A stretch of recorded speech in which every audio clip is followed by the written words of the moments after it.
Selamat pagi, Bapak Ete Paritono selaku dosen Teknik Komunikasi Geologi. Perkenalkan, nama saya Rizalin Iksajar Riniarta dengan NIM 111-180-016 dari kelas D Teknik Komunikasi Geologi. Di sini, saya ingin presentasikan proposal penelitian saya yang berjudul Analisis Serapan Gas Metana Batubara untuk mengetahui kemampuan penyimpanan gas pada formasi Tanjung dan formasi Warukin yang berada di Kabupaten Hulu Sungai Selatan, Provinsi Kalimantan Selatan. Berikut lokasi penelitian saya ada di peta di bawah kanan tersebut. Diawali dengan latar belakang di mana gas metana batubara adalah gas bumi atau hidrokarbon dengan gas metana sebagai komponen utamanya. Gas metana ini terbentuk secara alamiah dalam proses pembentukan batubara. Gas ini terperangkap dan terserap di dalam batubara berupa rekahan berupa kit dan juga matriks, sehingga dalam seluruh pori batubara, kedalaman, komposisi maseral, serta ranking batubara merupakan faktor penting dalam kegiatan pengembangan lapangan gas metana batubara. Kemudian, pengembangan gas metana, keberhasilan itu sangat tergantung dari laju aliran gas, harga gas, dan juga keekonomian gas. Laju aliran gas sangat tergantung pada porositas dan permeabilitas. Dan harapan dari penelitian ini adalah gas ini itu dapat menjadi energi alternatif di Indonesia yang perlu dikembangkan pada kemudian harinya. Setelah itu ada tujuan penelitian. Saya bertujuan penelitian ini adalah untuk menganalisis karakteristik pori batubara yang mempunyai peringkat yang berbeda dengan pendekatan fakta. Yang kedua ada menentukan komposisi fusinit, semi fusinit, dan ranking batubara secara vertikal.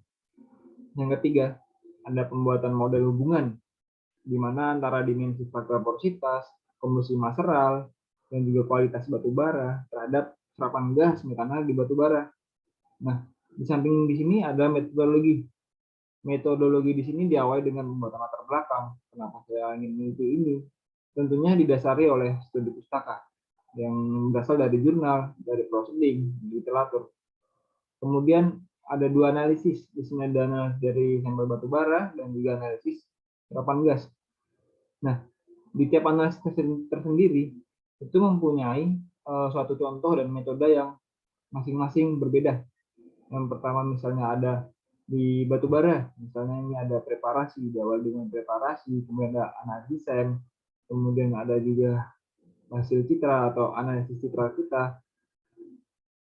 Kemudian nantinya itu hasil dari kedua analisis tersebut akan menghasilkan satu kesimpulan di mana akan membuat model serapan gas metana berdasarkan karakteristik maseral, ranking batubara, dan juga faktor pori. Kemudian ada tinjauan pustaka. Nah, daerah penelitian saya ini ada di Hulu Sungai Selatan. Nah, Hulu Sungai Selatan ini merupakan bagian dari Cekungan Barito, di mana Cekungan Barito ini sangat penting bagi ekonomi di Indonesia. Kenapa begitu? Karena Cekungan Barito di sini itu merupakan salah satu cekungan yang kaya akan endapan batu bara. Nah, di bawah ini ada penampang dari Cekungan Barito, di mana di sini ada beberapa formasi yang menyusun dari Cekungan Barito. Ada formasi Dohor, formasi Warukin, formasi Berai, dan juga ada formasi Tanjung. Kemudian di sebelah kanannya ada suatu peta hidrologi atau geologi yang dimana dalam kotak merah itu merupakan kafe atau daerah penelitian yang termasuk daerah penelitian. Di situ ada berwarna kuning yang menandakan pada daerah tersebut itu terdiri dari batuan sedimen pada masa neogen. Kemudian berwarna ungu ada kretasis vulkanik. Kemudian yang ada garis hitam itu merupakan suatu kelurusan-kelurusan yang dimana menunjukkan bahwa pada daerah ini itu juga campur tangan dari struktur geologi itu juga berpengaruh pada daerah penelitian kali ini. Nah, penelitian kali ini kan berfokus pada formasi Tanjung dan juga formasi Warukin. Di sini ada penjelasannya. Yang pertama ada formasi Tanjung. Ketebalan dari formasi Tanjung ini sekitar 450 hingga 650 meter. Namun, ketebalan tersebut juga bergantung pada posisinya terhadap cekungan. Semisal ada suatu posisi di mana tebalnya itu hingga 1300, itu yaitu menebal ke pusat cekungan. Kemudian formasi Tanjung ini dibagi dua, ada lower formasi dan juga upper formasi. Dari lower sendiri itu yang pengendapannya itu berumur Paleosen, itu dikontrol oleh morfologi Graben. Nah, untuk pembagian fasesnya pada lower formasi Tanjung itu ada fases aluvial, ada fluvial hingga dan juga lacustrine. Kemudian litologinya itu terdiri dari konglomerat dan juga redbed. Sedangkan pada upper formasi Tanjung yang pengendapan dari Eosen tengah hingga Oligocene awal, pengendapan itu tersebar secara luas, ya kan? Itu berkembang secara bulat karbonat yang tebal di atas host. Kemudian litologi yang berkembang di situ ada persalingan batu pasir, batu lanau, dan juga batu lempung. Untuk formasi Warukin sendiri, itu ada merupakan sedimen yang terendapkan pada cekungan yang menurun dengan cepat. Karena akibat dari pengangkatan kontinen di sebelah barat dan juga pengangkatan meratus.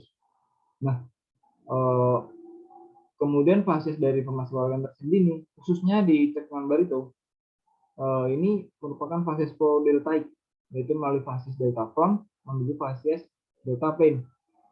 Sama halnya dengan formasi Tanjung, formasi Warukin juga dibagi dua. Ada lower formasi Warukin dan juga upper. Pada lower formasi Warukin, ini terjadi perselingan batu pasir dan juga batu lempung dengan perselingan napal dan batu gamping yang tipis. Kemudian pada uppernya terjadi perselingan batu pasir, sapih, dan juga batu bara. Nah, di sini beberapa studi pustaka literatur yang saya gunakan dalam menyusun proposal di sini.